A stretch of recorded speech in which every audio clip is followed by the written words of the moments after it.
Good morning. Let's see, it's about 9 o'clock, June 23rd. It's like 9 o'clock in the morning, just to clarify. I feel surprisingly good today. I thought things would be a lot more sore. I'm definitely a little stiff, don't get me wrong, but not as bad as I thought. So yeah, that wasn't too bad. The A-ball trail, dear God, that was a lie as far as being easier. Basically the first mile, I'm just sliding down a vertical rock face from ledge to ledge. It was an adventure, but dear Lord. Yeah, so today should be much more tranquil hiking. This is the first section of the 100-mile wilderness. I'm going to be aiming for 13.3 or 13.4 miles to the Herd Brook lean-to. So I'm not going too far. Let my legs kind of just work and heal up a bit. Not pushing them too hard today. Let them fully recover from yesterday and build up that strength, that stamina. And yeah, we should be good. So I'm gonna flip the camera for a minute.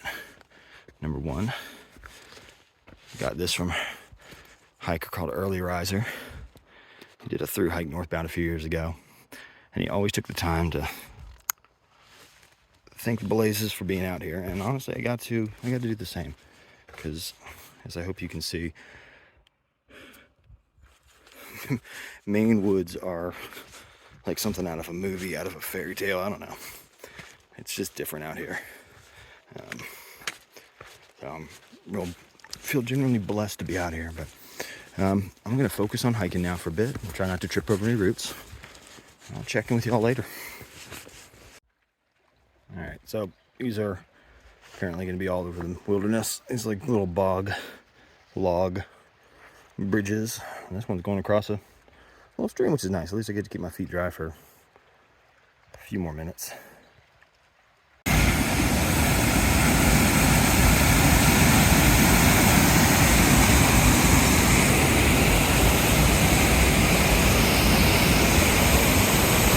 Glad I don't have to cross these.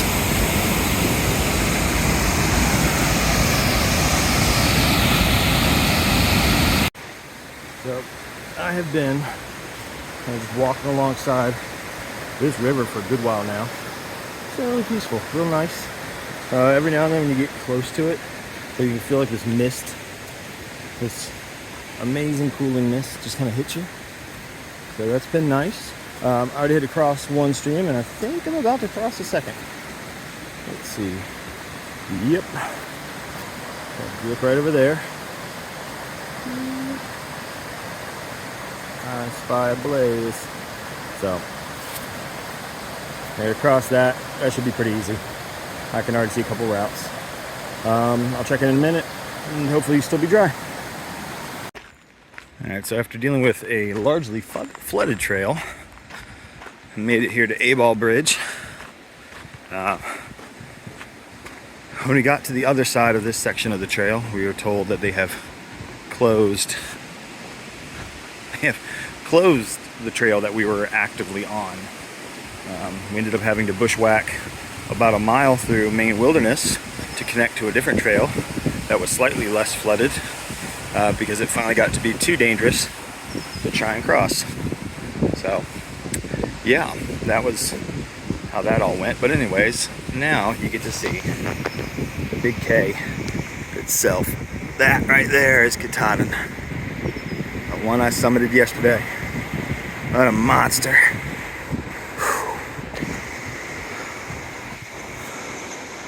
And so that left side,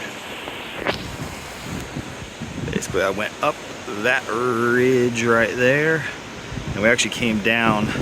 You can see it, that patch of white, that's just a boulder jumble. That's what I came down on A-Ball Trail. Good Lord. Anyways.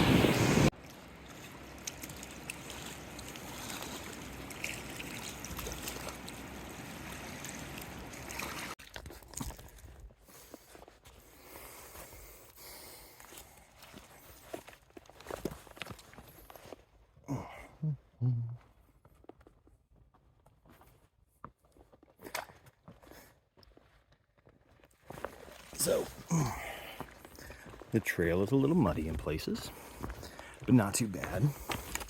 I'm a little ways south of Monson right now, hiking still south. You might be wondering, given that, at least on the day in which I'm filming this, it is Sunday, June 25th, you might be thinking, well, Jeff, you were just starting the 100-mile wilderness. 100 miles just a couple days ago. And you'd be right. That's what the plan was. But like many things in life, that did not go to plan. So Maine has been, and contributing to my mud situation, Maine has received a little forest road. Maine has received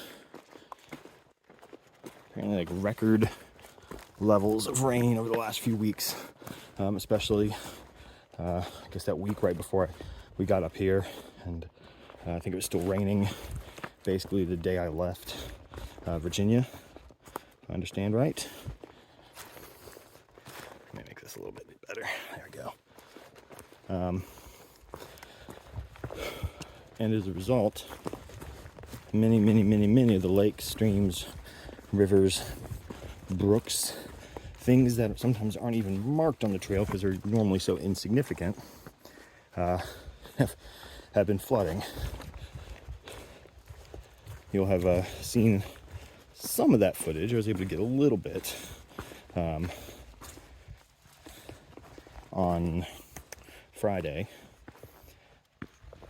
and talking to rangers once we got out of the swamp and quagmire that was Baxter, which, by the way, as we found out, they had opened the dam on the river that's upstream, which I'm blanking on right now, but I'll add it here in the video. I can look that up. They opened the dam of that river upstream to, I guess, prevent any kind of failure or any issues later on, since they were anticipating even more rain. As a result, that flooded the whole trail corridor where I was walking.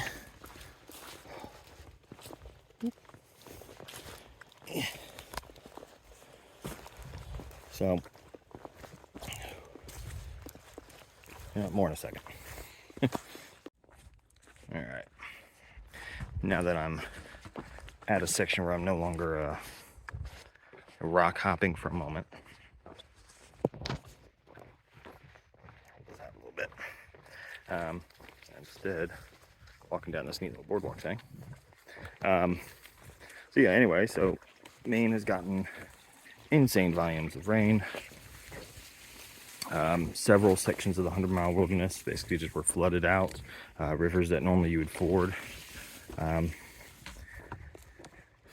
just don't even, people couldn't cross, so they have to take these lengthy road walks because, the wilderness isn't exactly known for having tons of roads and access points. It's kind of the whole premise of it.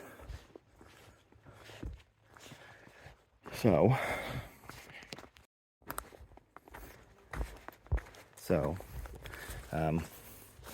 my little trail family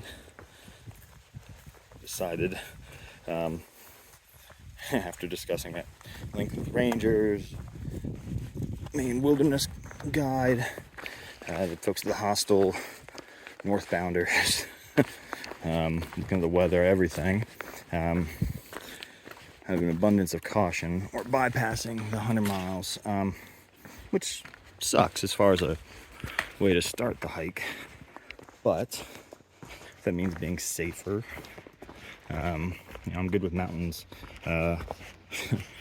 Rushing rivers that I'm trying to ford across are not really in my game plan, or something I feel like dealing with or risking. It's just not my strength. So I'm not going to risk that. So we bounced on down to Monson today, after we got off the trail from A-Ball.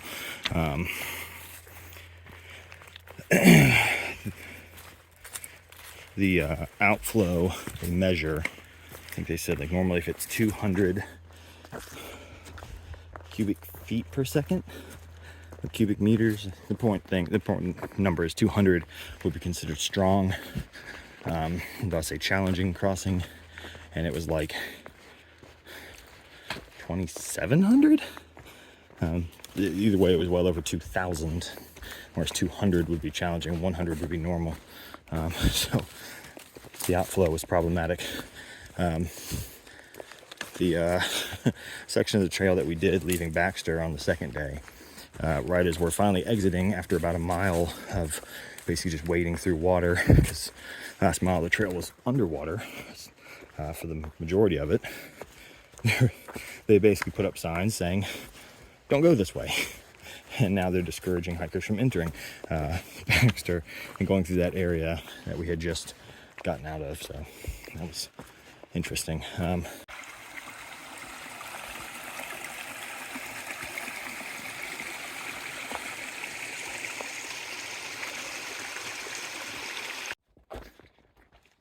Well, see the bug net's back.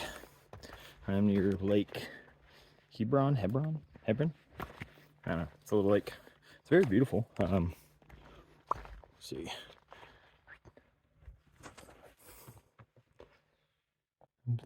But as I have discovered, if you're near a lake in Maine, the bugs will be there too.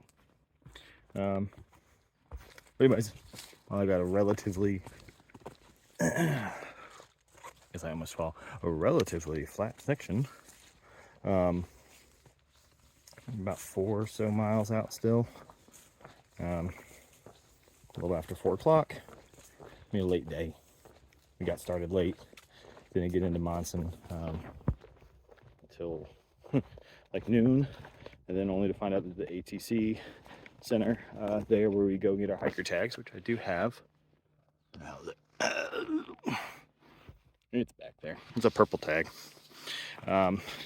Doesn't open till 1, so we at least got to go and get lunch, which was really nice. That's beautiful. Oh, that's pretty. Oh, Mr. Dragonfly. So we had to go and kill some time until that place opened so we could check in and get our hiker tags. Continue going SoBo. So that took a little while. The woman working there was extremely knowledgeable, extremely informative, but it just took a little while to get all the information that she wanted to relay to us. So, but we got that done. And Cody, Trash Panda, he's the owner, one of the owners up there at the AT Hostel in Millinocket. He was awesome. Got us shuttled down there in Monson, and then after we got our tags, got us shuttled on the road up 15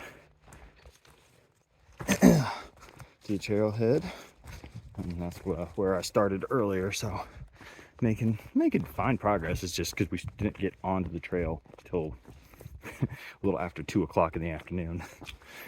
We're at a slight disadvantage, but that's all right. We're getting through it. So I'll check in later. All right, so I'm now at my first really wide river crossing. I'm sure I'll find some wider ones. So far I've learned in Maine, anytime I think I've found like a big thing, a wide thing, a crazy thing, whether it's a boulder, mountain, river, there's a bigger one just around the corner. But anyway, so yep, this is that's the one you just gotta ford. It's slow moving, which is nice. Like I'm not worried about it. I'm just sure it's gonna be cold as shit. Sorry, cold as can be. It's gonna be cold. That's what I know. I'm not worried about the depth. It's not flowing very fast. So apparently the proper test is throw a stick in it, and if I don't feel like I can move faster than the stick floats downstream, and it's moving too swiftly, I think I can manage that speed. I think I will be all right. Anyways, all right, definitely not going to carry my phone while I try and cross this. I'm going to put it away in a waterproof bag because let's not tempt fate. But I will check in with y'all on the other side, and I'm sure I'll be dripping wet. Alright, well, not there, but otherwise not a not a terrible crossing. Like I said, I wasn't worried about it. Made it on over.